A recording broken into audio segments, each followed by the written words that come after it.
Hello बच्चों। कैसे हैं बच्चे आप सब? मेरे प्यारे बच्चों, क्लास 12 का हम लोग जो है गास्पर में ख़त्म कर चुके हैं। कुछ सवाल हम लोग लगा चुके हैं और आज जो है क्लास 12 का ये जो है हमने कुछ सवाल लिए हैं बच्चों, जो कि बहुत ही महत्वपूर्ण सवाल है। इनमें से जो है आपको देखने को बहुत सारे प्रश्न मिल जाएंगे। ये चारों प्रश्न बहुत ही महत्वपूर्ण है बच्चे। तो आप बोर्ड पर देख सकते हैं, मैंने चारों क्वेश्चन लिखा हुआ है। तो आप इसको चाहे तो स्क्रीनशॉट ले लें। इसके बाद मैं एक एक करके आज सब सवाल बताऊंगा बच्चों। और आप लोग हमें कमेंट करके नहीं बता रहे हैं कि आपको कैसा लग रहा है, समझ में आ रहा है कि नहीं, तो आप उसको भी बताएं। इससे हमें बल मिलता है बच्चों। तो चलिए हम सवाल पढ़ देते हैं एक बार, फिर इसके बाद बताते हैं क्या सवाल है दिया। धातु की एक पतली गोली कोश की त्रिज्या 0.20 मीटर है तथा उस पर आवेश 0.2 माइक्रोकूलाम है। ठीक है, विद्युत क्षेत्र की आपको गणना करनी है। इसमें तीन चीजें दिया है। क्या कह रहा है कि गोली कोश के भीतर, पहला सवाल हो गया। इसमें दूसरा कह रहा है कोश के ठीक बाहर। इसके बाद तीसरा कह रहा है केंद्र से 2 मीटर। ठीक है ना। तो सवाल एक बार फिर समझिएगा। धातु की एक पतली गोली कोश की त्रिज्या, यानी धातु का कोई एक गोला है और उसकी त्रिज्या दिया है 0.20 मीटर। इसके बाद कह रहा है तथा उस पर जो आवेश है वह 0.2 माइक्रोकूलाम में है। यानी आवेश का मान दिया है, त्रिज्या दिया है। आपको गणना किसकी करनी है? विद्युत क्षेत्र की। अब तीन स्थितियां दे दिया, गोली कोश के भीतर, गोली कोश के ठीक बाहर और केंद्र से 2 मीटर की दूरी पर। ठीक है बच्चों, अगला सवाल देखिए। भुजा ए के एक नियमित चतुष्फलक के केंद्र पर कोई आवेश क्यू रखा गया है।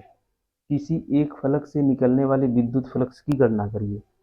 ठीक है बच्चों, फिर से एक बार सुनेंगे दूसरा सवाल। भुजा ए के एक नियमित चतुष्फलक के केंद्र पर कोई आवेश क्यू रखा गया है।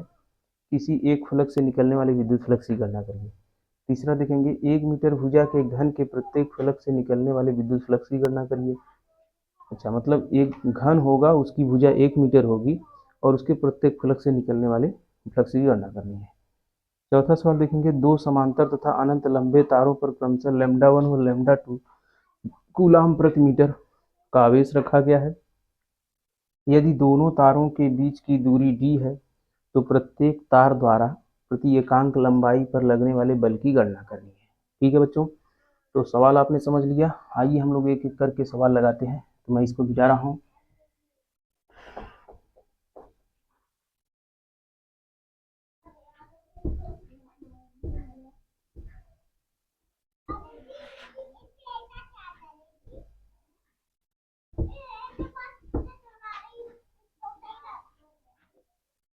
तो देखेंगे बच्चों, तो क्या कर रहा है, धातु की एक गोली कोश की त्रिज्या, यानी एक गोली कोश होगा। ठीक है ना, यहाँ पर मैं बना दे रहा हूँ, एक गोली कोश होगा। इस तरीके से कोई गोला है। ठीक है बच्चों, इस तरीके से कोई गोला है जिसकी त्रिज्या क्या है, त्रिज्या का मान दिया है, त्रिज्या आर का मान दिया है बच्चों कितना, 0.20 मीटर ये दिया है। ये इसका केंद्र है, ये आर है। और कह रहा है कि इसको जो आवेश दिया गया है, आवेश का मान जो दिया गया है बच्चों, वो कह रहा है कि यह जो है इसका मान कितना है, 0.2 माइक्रोकूलाम। ठीक है ना, आवेश का मान जो दिया गया है 0.2 माइक्रोकूलाम। तो आप जानते हैं बच्चों, माइक्रोकूलाम में काम चलने वाला नहीं है, तो आपको इसको कूलाम में बदलना है। तो कितना हो जाएगा, 0.2 और बुढ़े माइक्रो का मान होता है 10⁻⁶। ये हो गया। ठीक है ना बच्चों। अब कह रहा है कि विद्युत क्षेत्र की गणना करिए। अब ई आपसे पूछ रहा है। ठीक है ना। तो गोली के कोश के कारण विद्युत क्षेत्र की तीव्रता बच्चों हमने आपको बताया था कि गोली के कोश के भीतर क्या होगा, उसके बाहर क्या होगा, और उस केंद्र से कितनी दूरी पर, कोई दूरी दे दिया तो उस पर कितना होगा। तो आपको याद आया, अगर थियरी सेक्शन आपने पढ़ा होगा, हमारे वीडियो को देखा होगा, तो ये चीज़ें आपको समझ जाएंगी। तो आप जानते हैं कि किसी गोले को या चालक को दिया गया आवेश उसके संपूर्ण पृष्ठ पर क्या हो जाता है, वितरित।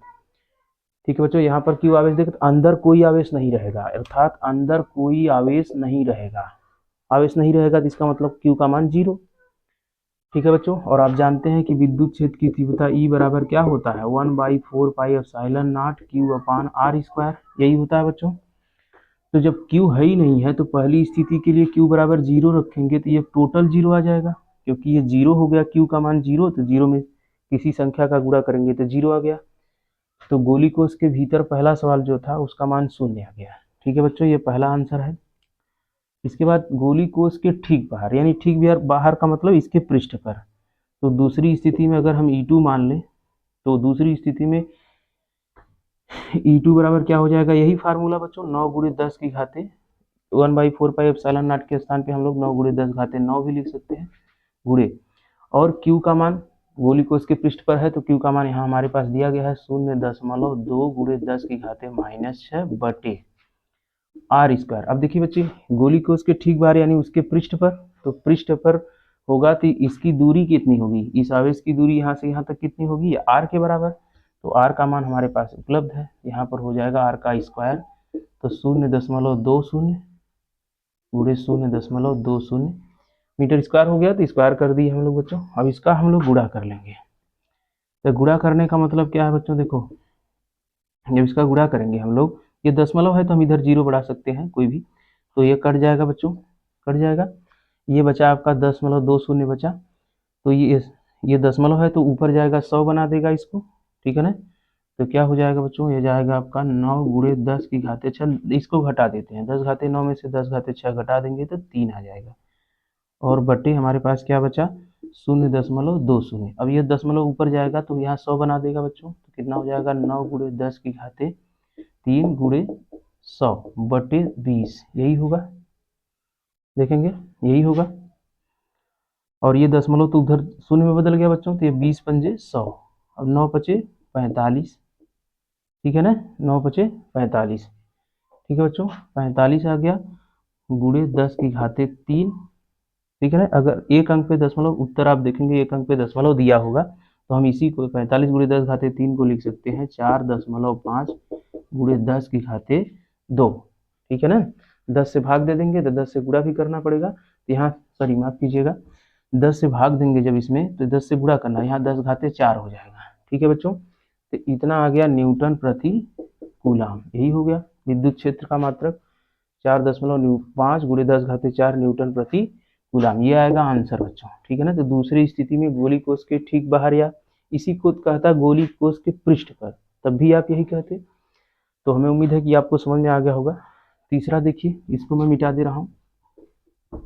तीसरी स्थिति क्या कह रही है बच्चों, देखिए तीसरी स्थिति में भी कह रहा है कि केंद्र से 2 मीटर की दूरी पर, यानी केंद्र यहाँ है, इससे 2 मीटर की दूरी पर, तो इससे 2 मीटर की दूरी पर, तो इसका मतलब आर बराबर हम लोग यहाँ क्या लेंगे, आर बराबर यहाँ लेंगे 2 मीटर, ठीक है ना। तो इसी फार्मूले में रख दिया जाए तो ई बराबर क्या हो जाएगा 9 गुणे 10 की घाते 9 गुणे, क्यू का मान पता है आपको कितना, 0.2 गुणे 10 की घाते -6 गुणे 10 की घाते -6, और बटे आर का स्क्वायर करेंगे बच्चों तो 2 का स्क्वायर हो जाएगा, ठीक है ना। अब देखो ये दशमलव नीचे आएगा तो यहाँ 10 बना देगा, तो यानी ये दशमलव हट जाएगा, ठीक बच्चों। यहाँ थोड़ा सा कैलकुलेशन आप करें, तो ये दशमलव है, दशमलव नीचे आएगा तो यहाँ क्या बना देगा, शून्य बना देगा, यानी 10 बना देगा, ठीक है ना। यहाँ तो आगे क्या हो जाएगा देखिए, इसको लिख सकते हैं 9, अच्छा 10 घाते 9 में से 10 घाते 6 घटा दीजिए तो हो जाएगा 10 घाते 3, और गुणे यहाँ क्या बचेगा 2, और यहाँ क्या बचेगा 2 गुणे 10 गुणे 10, यही ना बच्चों। ये दशमलव जो है वो 10 बना देगा नीचे आएगा तो। अब देखिए 2 से 2 कट गया, ठीक है। अब 10 से 10 भी कट जाएगा, और 9 में 2 से भाग देंगे तो 4.5, तो 4.5 को लिख सकते हैं 4.5, और 1 10 से 1 10 ये कट जाएगा तो बचेगा 100, ठीक है ना भाई। 10 घाते 3 है, 1 10 नीचे है तो कट जाएगा तो 100 बचेगा, तो इसको हम क्या लिख सकते हैं 4500, ठीक है ना। तो एक अंक पे दशमलव लगा देंगे तो 450 न्यूटन प्रति कूलम, ठीक है बच्चों। हमें उम्मीद है कि आपको कैलकुलेशन भी समझ में आया होगा। इस तरीके के सवाल बच्चे पूछे जाते हैं, बहुत सरल सवाल है, बहुत सिंपल सवाल है, जो आप लगा सकते हैं, कोई भी लगा सकता है, लेकिन हम लोग सवाल लगाने से पीछे भागते हैं, और सवाल अगर आ जाता है तो हमको पूरा का पूरा नंबर मिलता है। अगर 6 नंबर का सवाल है तो 6 नंबर में 6 मिलेगा, क्योंकि ये कैलकुलेशन पर होता है बच्चों, ठीक है ना। हम थियरी लिखने के चक्कर में अपना समय भी बर्बाद करते हैं और सवाल नहीं लगाते हैं, तो सवाल आ जाएगा तो आपका आसान हो जाएगा, ठीक है ना, नंबर गेन करने में आसानी होगी। ठीक है बच्चों, अगला सवाल देखते हैं।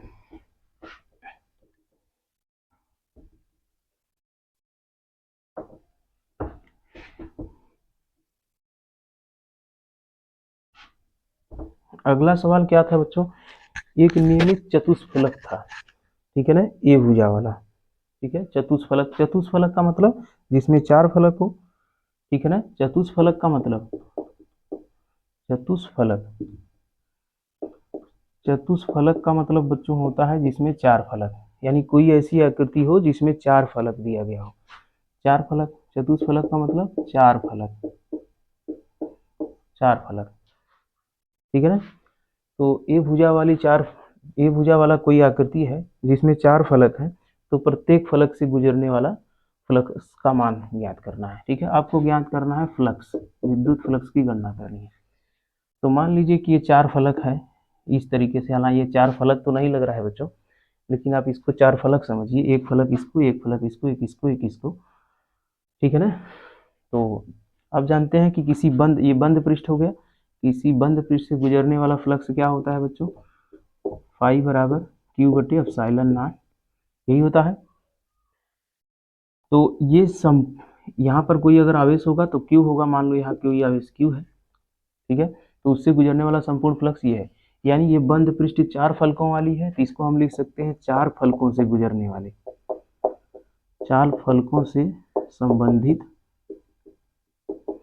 संबंधित फ्लक्स बराबर क्यू बटे एप्सिलॉन नॉट। तो आपसे पूछा है कि प्रत्येक से, यानी एक से, ठीक है ना, 4 फलक में इतना तो एक में कितना, एक में कम होगा तो कम के लिए भाग देते हैं। ऐकिक नियम बच्चों शुरू में पढ़ाए थे आपको, जैसे 4 फलक में इतना तो एक फलक में कम ना होगा, आप ऐसे समझिए ऐकिक नियम, जैसे 4 पार्ले मिलता है 20 रुपए में, तो एक पार्ले कितने में मिलेगा, कैसे आपको पता चला, ठीक है ना, तो एक पार्ले आप कहेंगे 5, कैसे पता चला, इसी 4 से भाग दे दी, क्योंकि 4 में इतना मिल रहा है, तो एक पार्ले कम में मिलेगा, एक पार्ले कितने मिलेगा, तो 20/4 कर देते हैं तो हमको पता चल जाता है।